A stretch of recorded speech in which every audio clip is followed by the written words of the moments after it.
Hello dear student, myself Mohammad Imran Ansari. Dear student, today we will discuss about class 10th biology life process. Okay, part number first. ठीक है बच्चों, आज हम लोग बात करेंगे लाइफ प्रोसेस, जैव प्रक्रम। तो बच्चों सबसे पहले ये चैप्टर नंबर फर्स्ट है, बायोलॉजी का सबसे पहला चैप्टर है हाई स्कूल का, जैव प्रक्रम जिसका नाम है, इसके बारे में आज हम लोग बात करेंगे।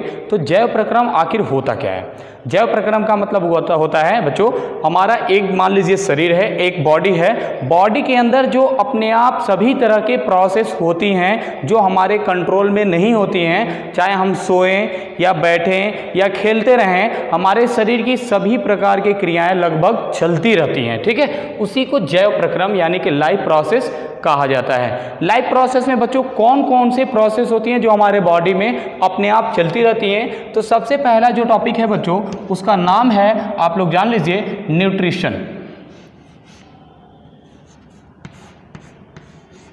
न्यूट्रिशन, न्यूट्रिशन का मतलब क्या होता है बच्चों? पोषण। ठीक है, पोषण क्या होता है? पोषण का मतलब होता है बच्चों कि जब हम भोज्य पदार्थ को खाते हैं यानी खाना खाते हैं, उससे हमको जो एनर्जी मिलती है, उस एनर्जी से हम काम को कर सकते हैं, उसी को पोषण कहा जाता है। इसके बारे में डिटेल से हम लोग समझेंगे। जो हम लोग खाना खाते हैं, खाना खाने की प्रोसेस को और उससे जो पचने का, उससे एनर्जी मिलने के प्रोसेस को हम लोग कहते हैं पोषण। ठीक है, तो ये जो होता है अपने आप हमारे शरीर में चलता रहता है। जैसे कि आप इस समय खाना खाएं, खाना खाने के बाद से क्या होगा?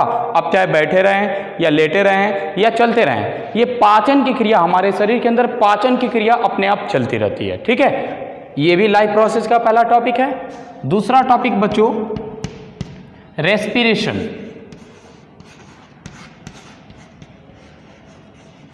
रेस्पिरेशन यानी कि बच्चों श्वसन। ठीक है ना, श्वसन भी अपने आप होने वाली प्रक्रिया है जो हमारे शरीर में स्वतः होता है। जैसे कि हम लोग सांस लिए, बाहर निकाल दिए। ठीक है, ये 24 घंटा अपने आप होने वाला प्रोसेस है। ये भी एक लाइफ प्रोसेस का सेकेंड टॉपिक है, इसको भी हम लोग पढ़ेंगे। श्वसन क्या होता है, कितने प्रकार का होता है? तो बच्चों दो प्रकार का श्वसन होता है, एक होता है एरोबिक रेस्पिरेशन और एक होता है एनएरोबिक रेस्पिरेशन, मतलब कि ऑक्सी श्वसन, और एक होता है अनऑक्सी श्वसन। तो आप इसको अच्छे से समझेंगे। ठीक है, चलिए थर्ड टॉपिक के बारे में बात करते हैं। थर्ड इसके बाद से आता है बच्चों, जिसका नाम है सर्कुलेशन।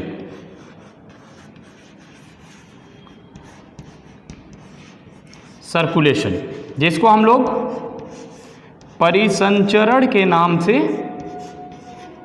जानते हैं।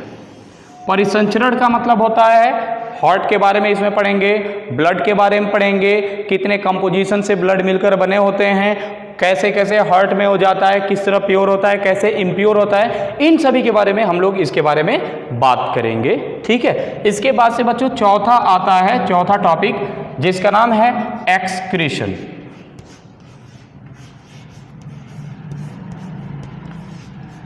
एक्सक्रीशन का मतलब होता है बच्चों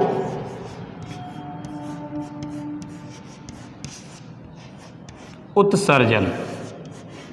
ठीक है, उत्सर्जन यानी एक्सक्रीशन, इसका मतलब क्या है? The removal of waste product from the body या waste material from the body parts is called excretion. मतलब कि अपशिष्ट पदार्थ को हम अपने शरीर से जब बाहर निकालते हैं, उसी प्रक्रिया को उत्सर्जन कहा जाता है। अब अपशिष्ट पदार्थ निकालने के लिए क्या क्या है हमारे शरीर में? तो सबसे पहले बच्चों समझ लीजिए, हमारा स्किन है, त्वचा है। त्वचा क्या करता है? पसीना को बाहर निकालता है। तो हमारा त्वचा भी एक तरह का एक्सक्रीटरी ऑर्गन हो गया, यानी कि उत्सर्जन अंग हो गया। दूसरा, हमारा जो फेफड़ा होता है, लंग्स जो होता है, जिससे हम लोग बाहर कार्बन डाइऑक्साइड को निकालते हैं, ये भी एक तरह का एक्सक्रीटरी ऑर्गन होता है, यानी कि वह भी उत्सर्जन अंग है। हमारा फेफड़ा जो कार्बन डाइऑक्साइड को निकालने में मदद करता है। हमारा जो लीवर होता है बच्चों, लीवर जो 1.5 किलो का होता है, वो पित्त रस निकालने का काम करता है। तो उसको हम लोग यहाँ पे पढ़ेंगे, न्यूट्रिशन में वो टॉपिक आएगा, मैं आपको समझाऊंगा। उसके बाद से जस्ट इसके बाद से बच्चों एक और टॉपिक आता है, किडनी। किडनी जो होता है सबसे मेन इंपॉर्टेंट ऑर्गन होता है एक्सक्रीटरी ऑर्गन का, यानी उत्सर्जन अंग का, जो एक पेयर में होता है, एक जोड़े में होता है, और वो हमारे ब्लड को प्यूरिफाई करता है। कितने ब्लड को? 1.25 लीटर ब्लड को हमारा जो किडनी होता है बच्चों, किडनी वह प्यूरिफाई करता है, यानी शुद्ध करने का काम करता है। और इसमें हम लोग ये टॉपिक बच्चों, चलिए आज के लिए इतना ही रहने देते हैं बच्चों। कल से हम लोग एक एक टॉपिक के बारे में हम लोग अच्छे से डिस्कस करेंगे और समझेंगे।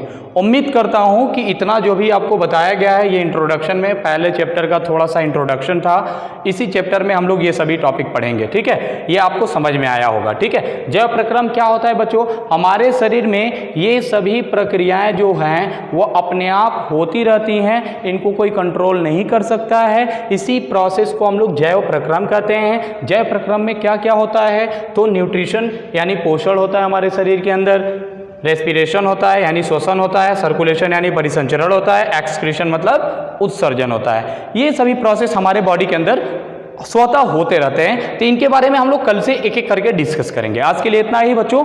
Thank you for watching this video.